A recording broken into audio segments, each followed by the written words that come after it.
Hello everyone, আসসালামু আলাইকুম। নাসরিনস food diary চ্যানেলে সবাইকে স্বাগত জানিয়ে চলে এলাম আরেকটি নতুন ভর্তার রেসিপি নিয়ে। ইলিশ মাছ প্রতিটা বাঙালির সবচেয়ে প্রিয় একটি মাছ, যেটা কিনা সবাই পছন্দ করে। আজকে আমি নিয়ে এসেছি সেই জাতীয় মাছ ইলিশের লেজের ভর্তা নিয়ে। আজকের এই ভর্তাটি আমি তৈরি করব মাওয়া ঘাটের স্টাইলে। মাওয়া ঘাটে যে স্টাইলে তৈরি করে সেই স্টাইলে আজকে আমি ইলিশ মাছের লেজের ভর্তা তৈরি করে দেখাবো আপনাদের। তাহলে চলুন দেখে নেওয়া যাক কীভাবে তৈরি করলাম এই ভর্তার রেসিপি। আমি এখানে 2 পিস লেজ এবং লেজের পেছনের যে অংশ থাকে সেখান থেকে 2 পিস নিয়েছি। আপনারা চাইলে অনেকগুলো লেজ একসাথে জমিয়েও ভর্তাটি করতে পারেন। প্রথমেই দিয়েছি পরিমাণ মতো লবণ, হাফ চা চামচ হলুদ গুঁড়া এবং হাফ চা চামচ মরিচের গুঁড়া। সবগুলো উপকরণ আমি এখন হাতের সাহায্যে খুব ভালোভাবে মিশিয়ে নিব। খুব ভালোভাবে মেশাবেন যাতে করে মশলাগুলো প্রতিটা মাছের গায়ে লাগে। এখন ম্যারিনেশন করে আমি 10 মিনিটের জন্য রেস্টে রেখে দিব। এরপর আমি চুলায় একটি প্যান বসিয়ে দিয়েছি। এতে দিয়ে দিচ্ছি 2 টেবিল চামচ পরিমাণ রান্নার তেল। তেলগুলো খুব ভালোভাবে গরম হয়ে আসলে এর মধ্যে আমি দিয়ে দিব ম্যারিনেশন করে রাখা মাছের টুকরাগুলো। একে একে আমি প্রতিটা মাছের টুকরা দিয়ে দিচ্ছি।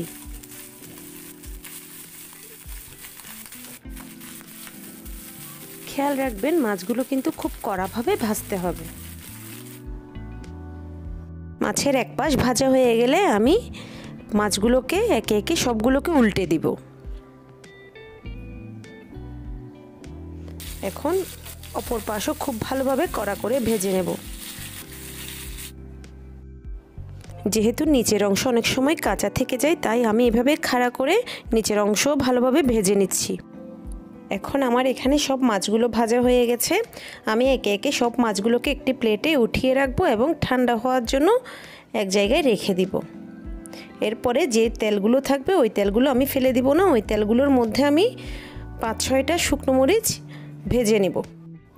মরিচগুলোকে আমি খুব কড়াভাবেই ভেজে নিব। মরিচগুলো আমি খুব ভালোভাবে মুচমুচে করে ভেজে নিব। ভেজে নেওয়ার পর আমি একটি প্লেটে উঠিয়ে রাখব। মরিচগুলো ভাজার পরে যে তেলগুলো থাকবে ওই তেলগুলো আমি ভর্তার মধ্যে ব্যবহার করব। আমার মাছগুলো এতক্ষণে ঠান্ডা হয়ে গেছে।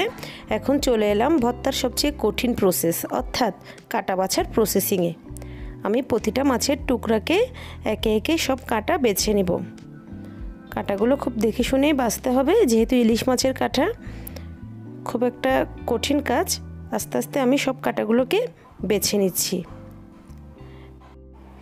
যেহেতু এত মজার একটি ভর্তা খাবো, তাহলে একটু কষ্ট তো করতেই হবে। তো এভাবে একে একে সব কাটা আমি বেছে নিব এবং সবগুলোকে একটি প্লেটে উঠিয়ে নিব। আমার কাটা বাছার পর্ব শেষ। এখন আমি চলে যাব ভর্তা তৈরিতে। প্রথমেই আমি একটি প্লেটে কাটা বেছে রাখা মাছগুলোকে নিয়ে নিয়েছি। এরপরে নিয়ে নিচ্ছি ভেজে রাখা শুকনো মরিচগুলো।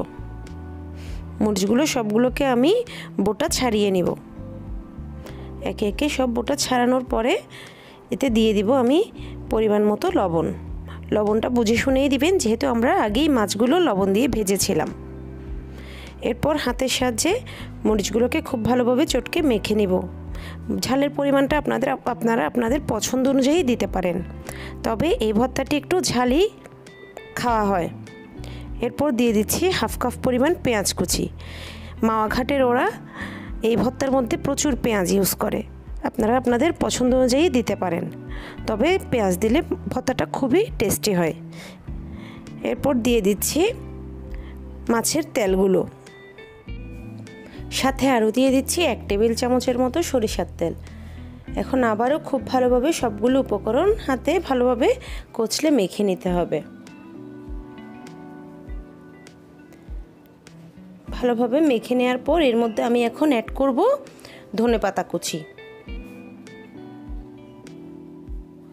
ধনেপাতা কুচি দিলে ভর্তার স্বাদ গুণ অনেকটা বেড়ে যায়।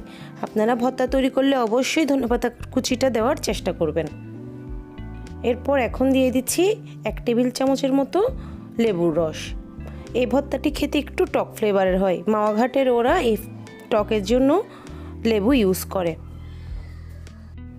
তৈরি হয়ে গেল আমার মজাদার ইলিশ মাছের লেজের ভর্তা মাওয়া ঘাটের স্টাইলে। এখন পরিবেশনের পালা। আপনারা আপনাদের পছন্দ অনুযায়ী পরিবেশন করে নিতে পারেন। দেখতেই পাচ্ছেন কতটা লোভনীয় হয়েছে। গরম ভাতের সাথে এই ভর্তা থাকলে আর কি লাগে। যদি রেসিপিটি ভালো লাগে তাহলে অবশ্যই চ্যানেলটি সাবস্ক্রাইব করবেন, লাইক, কমেন্টস এবং শেয়ার করবেন।